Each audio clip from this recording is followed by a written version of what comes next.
J'ai vu une dame, un monsieur, dans une ville vers Bordeaux. Il a fait tout, aller chercher une femme en Afrique, parce qu'il était célibataire. Il a cherché une femme ici, à gauche, à droite, et il ne trouve pas. Il a dit, bon, je vais aller chercher chez moi. Et il est parti dans son village, faire mariage d'une fille, il l'a amenée. Le gars, il va au travail, il laisse la fille. Quand il dit à la fille qu'elle consigne, ne fait pas ça, la fille fait. N'est-ce pas, les gens rentrent dans la maison, quand je ne suis pas là, la fille laisse, les gens rentrent. Parce qu'il dit, pourquoi il dit, n'est-ce pas, les gens rentrent? Puisque vous êtes une femme, vous êtes seule. Si quelqu'un vient, il veut te faire des choses et que tu ne veux pas, il risque de te faire du mal. Finalement, on peut accuser son mari que celui, peut-être, il est venu faire et puis il est parti comme il est au travail. Tout cela, ça peut décréer des problèmes. Donc, il a vu tout cela. Il a dit, évite ça. La femme dit, s'en fout. Il s'est dit, peut-être, avec le temps, la femme va changer. Ils sont restés dans ça. Discuter. Un jour, le monsieur... Non, après, la femme, elle a accouché. Elle a eu un enfant. Au moment où l'enfant a 6 mois, la femme est venue ramasser ses affaires. Et elle est partie avec l'enfant, sans même dire que le monsieur.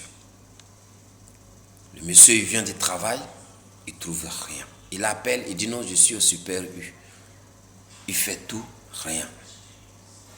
Après, la femme, elle vient, il dit, mais pourquoi tu es parti? Il dit, oui, parce que tu dis, tu vas résilier la maison. Il dit, mais même si je vais résilier la maison, attends-moi, c'est que je viens. C'est à moi de dire oui ou non. C'est à moi de dire, il faut partir. Et pourquoi tu vas? Tu t'en vas? Il n'y a pas de solution. La fille est partie. Souvent, il appelle la fille, il ne prend plus le téléphone. On ne sait pas si elle a un autre homme. On ne sait pas si elle veut devenir mère isolée. On ne sait pas. On demande tout. Ses parents appellent. Tout le monde appelle. Des grandes personnes dans cet immeuble.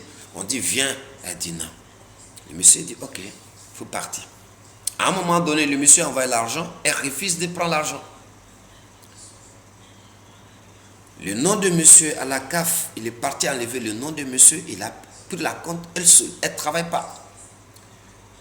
Là où le monsieur travaille, ils ont eu à demander logement. On leur dit, bon, voilà le logement, comme vous travaillez ici, que vous dormez au dehors et que vous logez là-bas, quittez là-bas avec votre famille, vous allez venir ici. Comme ça, c'est bien pour vous deux, toi et ta famille. La femme dit, je ne signe pas, enlevez mon nom. Le monsieur n'a rien dit, il reste toujours au dehors. Pourquoi? C'est pour cela que je vous dis toujours que nos sœurs, ils viennent, ils ont 2 tics dans la tête. Soit ils viennent, ils cherchent un autre homme, ou soit ils viennent, ils trouvent que vous n'avez pas de voiture. Elle veut un homme qui a voiture. Pourtant, son père et sa mère, ils n'ont pas voiture chez eux en Afrique. Ils n'ont même pas brouette même pour pousser. Ils n'ont même pas où à dormir. Elle voit quelqu'un qui est riche déjà. Alors que toi, tu l'as fait venir. Tu pouvais garder ton argent, faire quelque chose avec. Mais tu l'as aidé par la grâce, par ton souffrance, pour que la vie soit meilleure pour vous. Mais là, qu'est-ce que je dis? Il prend l'enfant, il s'en va. Si demain ils sont divorcés, vous savez quel homme va venir dire que oui, toi, moi je veux te marier encore? Non. Parce qu'il sait que tu es marié avec un homme. Je suis venu, je fais tout pour t'enlever avec ton mari. Maintenant, si je te mets chez toi et que je me suis marié avec toi, quelqu'un d'autre va venir, il va te faire la même chose, tu vas partir. Lui, il ne va jamais te marier. Mais il est là pour quoi? Il est là pour cacher ton cacahuète qui est en bas de toi. Parce qu'il ne trouve pas quelqu'un pour casser les cacahuètes. Donc toi, comme il a vu que tu es un peu toc-toc, il te prend. Et demain, l'enfant que tu as eu avec ton mari et que tu viens maintenant vivre avec ce monsieur, cet enfant ne sera pas respecté. Et pour cela, vous voyez qu'il y a des enfants à l'âge de 12 ans à l'étranger, ils commencent à faire des bêtises. Il n'a pas fait attention.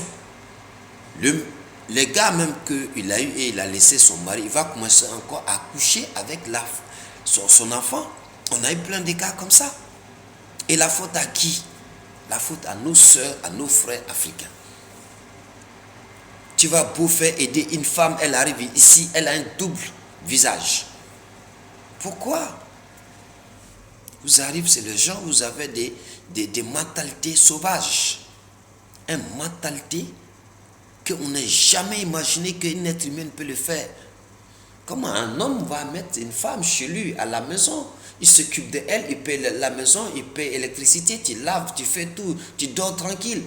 Il paye tes factures de téléphone, tu es là, tu parles dans TikTok, tu parles dans Facebook, tout cela, il paye tout, mais il dit rien. Tu te lèves, voyez, moi je vais partir. Lui, il te laisse là où tu vas, ça ne va pas marcher aussi. Demain, tu te trouves dans la rue. Raison pour laquelle je dis au début, vous avez vu, j'ai vu une femme avec 3 enfants entrer, de rester dans un gare. Comment vous pouvez imaginer ça? C'est le même. Pourquoi en Afrique, quand on est marié, on reste avec notre mari? Parce qu'on sait que si on va en famille, il va prendre notre femme, il va mettre à la maison. Finalement, c'est toi qui perds. Mais ici, ils savent que la loi interdit à un homme de marier et de prendre une autre femme pour venir déposer à la maison. Ça peut le condamner demain. C'est pour cela qu'ils font ça ici. Mais pourquoi vous ne réfléchissez pas d'abord? Vous mettez vous-même en danger, vous mettez en danger de vos enfants. Souvent même vous mettez en danger le monsieur même que tu vous envoies. Il y a des gens qui aillent en Afrique chercher leur femme pour envoyer. La femme fait tout pour le mettre en prison. Pourquoi le noir? Qu'est-ce que le noir a dans la tête? Mais je ne comprends pas. L'argent n'a pas fabriqué que de le noir. L'argent n'a jamais été commencé à fabriquer en Afrique. On avait de l'or, diamant. Mais ce n'est pas pour nous. Il y avait des gens à l'époque, longtemps, on ne sait pas quelle couleur ils avaient. Si aujourd'hui, nous, le noir, on n'a plus l'argent pour faire pouvoir, ça fait qu'on souffre dans toutes nos familles, nos enfants. Ils deviennent délinquants, ils volent dans les trains, ils fument drogue, ils vendent les drogues. Tout cela, c'est nous. Et les autres. Et pourquoi on va où avec ces gens de mentalité sauvagerie? Quelle année, nous, on va dire oui, aujourd'hui, il faut qu'on change à faire quelque chose comme des autres pour devenir quelqu'un demain.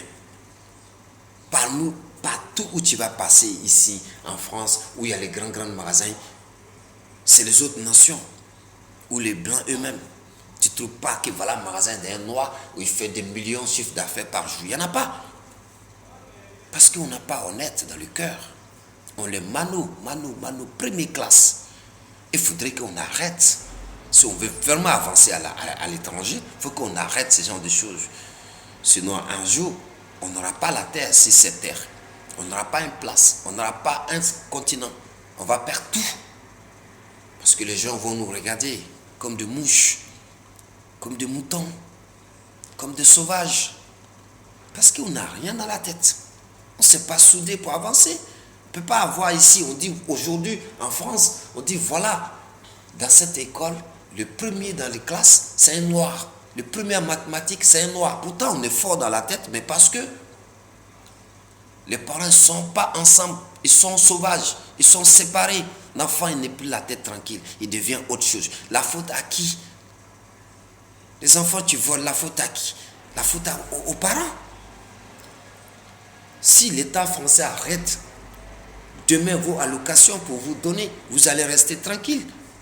Vous n'allez même pas chasser votre mari parce que si c'est que tu l'as chassé, tu n'auras rien pour manger parce que tu ne peux pas travailler actuellement.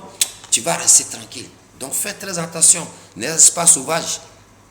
Restez à vous concentrer. Restez avec vos maris, avec vos femmes pour bien donner éducation aux enfants pour qu'ils deviennent quelque chose demain. Merci.